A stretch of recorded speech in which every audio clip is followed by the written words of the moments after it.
Hello dear subscriber, welcome to another blog. তো guys, আজকে আমরা যাচ্ছি একটা পার্কে। তো আমি, আমার বাচ্চা আর আমার বউ মিলে তো পুরো জার্নিটা আপনাদের দেখাবো। তো আমার সাথেই থাকুন, লেটস গো। অ্যাকচুয়ালি এত বেশি ঠান্ডা যে বাবুর চুলাটা ওইদিকে ঘোরানো ছিল, আমরা এইদিকে ঘোরাচ্ছি যাতে বাবুর চোখে মুখে নাকে বাতাস না লাগে, এর জন্য একটু ঠান্ডাটাও কম লাগে। তো বাবু ঘুরে ঘুরে দেখতেছে। তো চলো সামনের দিকে আগাই। অনেক বাতাস, হ্যাঁ অনেক বাতাস। আশেপাশের ভিউগুলো জাস্ট অসম, দেখেন মানে এত রাস্তা, বাট মানে অনেক রাস্তা দিকে, কিন্তু গাড়িগুলো অনেকটাই কম, জ্যাম নাই। ফাইনালি আমরা চলে আসছি রিভার হিল পার্কে। আমি আসলে নামই জানতাম না পার্কটার, তো তখন বলতে পারি নাই, এখন দেখে বললাম যে এটা হচ্ছে রিভার হিল পার্ক। পার্কটা বেশ ছোট, বাট দেখতে সুন্দর। তো পুরা পার্ক হচ্ছে রাউন্ড দিতে ভয় পাচ্ছে, বাট আমি চাচ্ছি, কারণ ফার্স্ট টাইম যেহেতু আসতে অবশ্যই পুরোটা দেখতে হবে। তো গাছ আসলে এখানে গাছগুলোতে তেমন একটা পাতা নাই, কারণ এখন প্রচুর শীত, শীতের কোনো গাছের পাতাই থাকে না। সামার আসলে আবার পাতা হবে, তখন আপনাদের দেখাতে পারবো। বাট আপাতত এই ভিউগুলো দেখতে থাকেন, অনেক কিছু দেখেন, মানে পুরো একটা পাহাড় নাম দিতে এরকম লাগে। আর ঠিক এই জায়গাটাতেই হচ্ছে বাচ্চাদের প্লেগ্রাউন্ড। অনেক বাচ্চারা এখানে আসে, এসে এসে খেলাধুলা করে। আমার বেবিও এখানে বসেছিল, আমি যখন বাংলাদেশে ছিলাম তখন আমার বউ আমাকে দেখাইতো, ঠিক ওই দোলনাটাতে বসেছিল।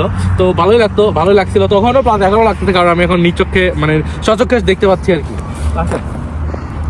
গাইস, আমার বউ একটা মজার কাহিনী বললো মাত্র, ঠিক এই জায়গাটাতে নাকি সাইকেল দিয়ে পড়ে গিয়ে স্ক্র্যাচ খাইছিল।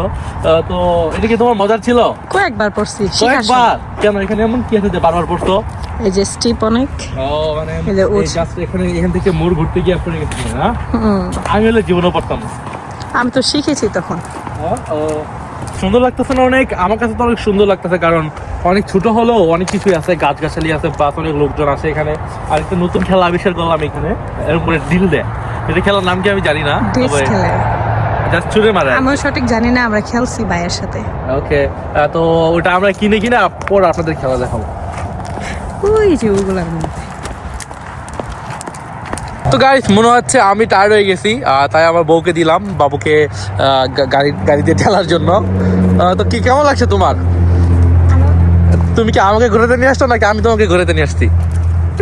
তুমি নিয়ে আসছো? ও আচ্ছা, আমি তো ভুলে গেছিলাম, মনে হচ্ছিল যে আমি সব করতেছি আর কি, বুঝছো? তো আমার বউ এখানে সব সময় আসছে, খেলাধুলা করছে, 4-5 বছর এখানে খেলাধুলা করছে।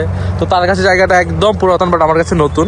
দ্যাটস ওয়াই আমার বেশি ভালো লাগতেছে, কারণ আশেপাশের ভিউটা মাশাআল্লাহ অনেক সুন্দর। আমার তো অনেক ভালো লাগতেছে। তো আসলে যদি শীত না হয়ে সামার হইতো তাহলে বেশি ভালো হতো, কারণ সামারে বের হওয়া যায়, অতটা গরম লাগবে না আশা করি, কারণ আমাদের বাংলাদেশে আমরা যেহেতু অনেক গরম টলারেট করতে পারছি, এখানেও সহ্য করতে পারবো গরমটা। এখানে গরম একটু কমই হবে। এই পার্কে সুন্দর দুইটা ট্রাসের ব্যবস্থা, এখানে সব ময়লাটা এখানে ফেলা হয়, দেখতেও সুন্দর লাগে। মানে পার্কটাকে অ্যাটলিস্ট নষ্ট হয় না। মানে অনেকে আছে না যে দুর্গন্ধযুক্ত ট্রাস থাকে, এরকম না, অনেক সুন্দর ট্রাস, মানে কোনো ময়লা দেখাও যাবে না, প্লাস দেখতেও সুন্দর লাগবে। আমার কাছে তো ভালো লাগছে। তো এখন আমরা যাচ্ছি এই জায়গাটাতে।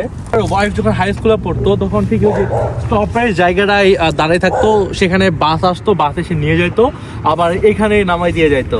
তোমার অনেক স্মৃতি মনে পড়তেছে, তাই না? আমরা যাব ঠিক এইদিকে, কারণ আমি একবার একটা রোড দেখলে আমি সব বলে দিতে পারি, মানে আমার সব মাইন্ডে থাকে যে আমি এদিকে আসছি, এদিকে যেতে যাবো। গাইস দেখেন, এই বাসাটাতে ভূতের মধ্যে কি যেন রাখছে, আর এখানে মনে হচ্ছিল যে একটা মানুষের মাথা পেটে আছে। এটা হচ্ছে ওরা হচ্ছে হ্যালোউইনের সময় অনেক মজামাস্তি করে, ভূত সাজে রেখে পুরো বাড়িতে।